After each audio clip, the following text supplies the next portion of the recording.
আসসালামু আলাইকুম রহমতুল্লাহ। প্রিয় দর্শক, এই যে জেসিকা আর ডলফিনের যে একটা নিউজ আপনারা প্রতিনিয়ত শুনছেন, ফেসবুক বা ইউটিউব বা টিকটক যে কোনো জায়গায় আপনারা প্রতিনিয়ত এই ভিডিওটা খুব বেশি বেশি ইদানিং পাচ্ছেন বা আমিও পাচ্ছি। কি মনে হয়, এটা কি সত্য কোনো ঘটনা যে এরকম ভাবে একটা মেয়ে জেসিকা নামের ডলফিনকে নিয়ে এইভাবে খেলা করতো?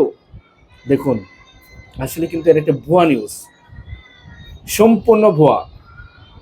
জেসিকা নামেরও কোনো মেয়ে নাই এবং ডলফিনকে দিয়ে এভাবে খেলা করারও কোনো জায়গা এই পৃথিবীতে নাই।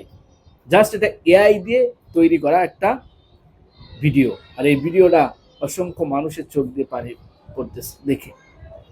আশ্চর্য, আমরা আসলে এমন জাতি যে নাটকের স্ক্রিপ্ট দেখে আমাদের চোখ দিয়ে পানি আসে, কিন্তু বাস্তব এর চেয়ে জটিল ঘটনা দেখে আমাদের চোখ দিয়ে পানি আসে না। তাহলে আমরা কোথায় আছি এখন? একটু চিন্তা করে।